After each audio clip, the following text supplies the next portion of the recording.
Kericuhan terjadi saat puluhan seniman dangdut menggeruduk rumah pengelola arisan yang diduga bodong di Kelurahan Kelakah, Rejo, Surabaya, Jawa Timur. Suasana memanas saat kerabat diminta menunjukkan keberadaan pengelola arisan yang diduga membawa kabur uang para korban hingga senilai 1,8 miliar rupiah. Ketegangan makin menjadi saat ada salah satu warga yang memprovokasi dan menyela pembicaraannya. Upaya mediasi yang dihadiri Wakil Wali Kota Surabaya Armuji di Balai RW ini berakhir buntu. Karena tidak menemukan titik terang, kasus ini akhirnya dilaporkan ke Polrestabes Surabaya. Para korban meminta agar seluruh uang yang dibawa kabur pelaku sejak beberapa bulan lalu segera dikembalikan. Melaporkan pelaku, karena kan pelakunya di sini kan masih menyembunyikan diri. Di sini saya membawa suami sama anaknya supaya si pelaku itu datang ke sini. Pihak kepolisian telah meminta keterangan keluarga pelaku sebagai saksi. Kasus ini kini masih ditangani anggota Polrestabes Surabaya. Dari Surabaya, Jawa Timur, Sony Hermawan Ayus melaporkan. Pemirsa, sesosok bayi mungil yang baru dilahirkan ditemukan warga di teras rumah di Desa Sawiji, Desa Kabupaten Jombang, Jawa Timur. Sementara seorang oknum kiai diduga melakukan pencabulan terhadap belasan santrinya di Ponorogo, Jawa Timur.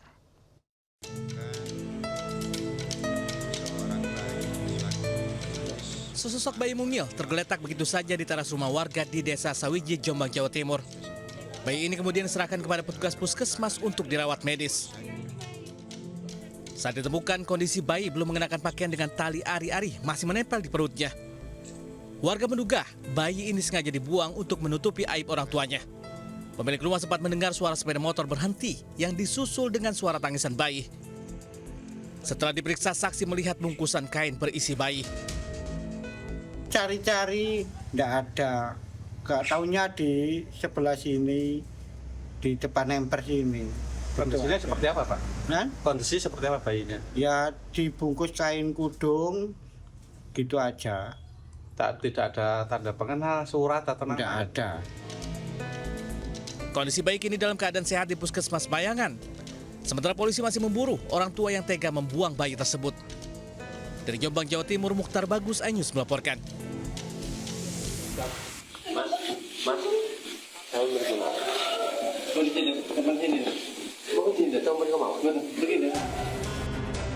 Seorang pengasuh pondok pesantren di Ponorogo, Jawa Timur ditangkap petugas.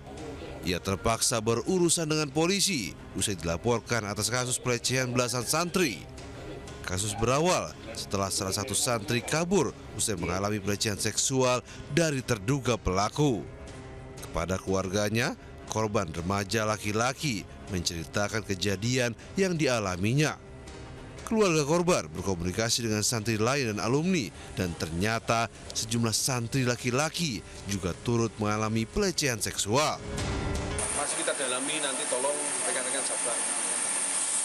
Karena kejadian masih sekitar jam 5, jam 6 pagi tadi, kita tim masih melakukan pendalaman ya.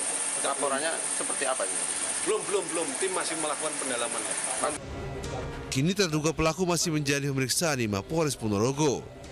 Dari Ponorogo, Jawa Timur, Ahmad Subeki melaporkan. Pemirsa, komplotan pencuri nekat beraksi di lokasi ramai menggasak ban serep sebuah truk di parkiran pertokoan di Kalideres, Jakarta Barat. Sementara pelaku pencurian motor di Candi, Sidoarjo, Jawa Timur babak belur dihakimi warga.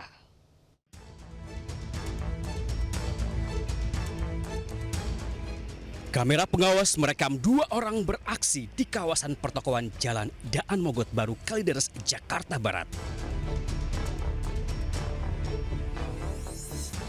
Mereka mengincar ban serep truk yang terparkir di kawasan pertokoan itu.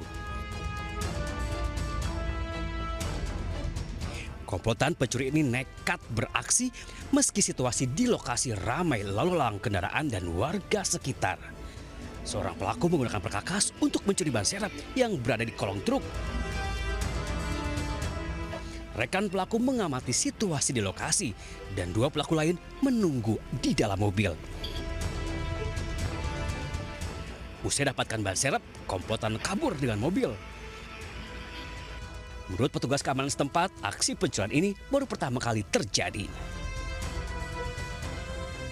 Kasus pencurian ban serep truk tengah diselidiki pihak kepolisian Polsek Kalideres, Jakarta Barat. Dari Jakarta, Miftahul Gani melaporkan.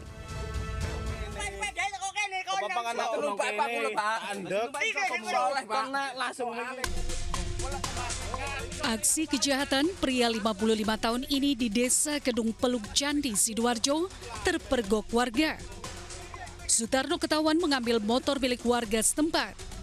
Sejumlah warga yang geram menghakimi pelaku hingga babak belur. Beruntung polisi langsung mengamankan pelaku beserta motor curian.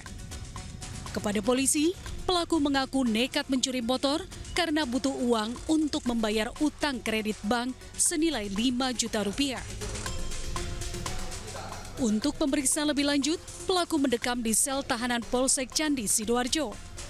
Sementara polisi masih memburu pelaku lain yang berhasil melarikan diri. Dari Sidoarjo, Jawa Timur, Prabowo Putra, iNews melaporkan. Pemirsa, pria yang membunuh istrinya sendiri di Temanggung, Jawa Tengah akhirnya ditangkap polisi. Sementara itu akibat tersinggung dinasihati, seorang pria aniaya saudara sepupunya menggunakan sebilah parang.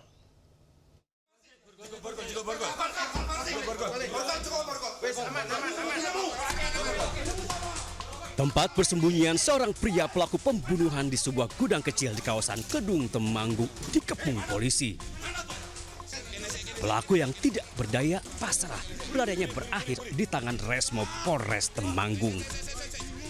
Kurang dari 10 jam beraksi, K, pelaku pembunuhan istri, ditangkap polisi. Pelarian pelaku dengan motor menuju arah Wonosobo terlacak berdasarkan keterangan saksi dan rekaman CCTV. Pria 32 tahun ini tega membunuh istrinya, dipicu hubungan yang sudah tidak harmonis selama 2 tahun terakhir.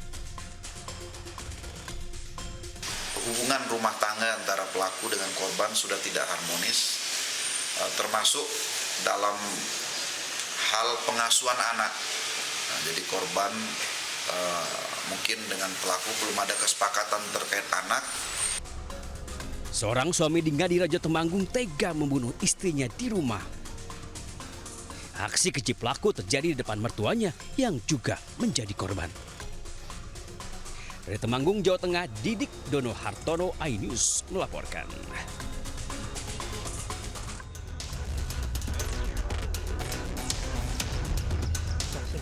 Seorang pria berusia 61 tahun tega menganiaya saudara sepupunya di desa Lasarosowu, Gunung Sitoli, Sumatera Utara. Korban Amasabari, 45 tahun, sempat terlibat cekcok setelah berupaya menasihati pelaku. Sempat berusaha menghindar dan berlari keluar rumah, korban akhirnya tersungkur dengan luka serius akibat sabetan senjata tajam.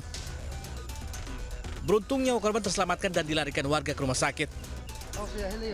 Karena tidak terima dengan dinasihati oleh korban, sehingga tersangka langsung membacok atau melakukan penganiayaan kepada korban.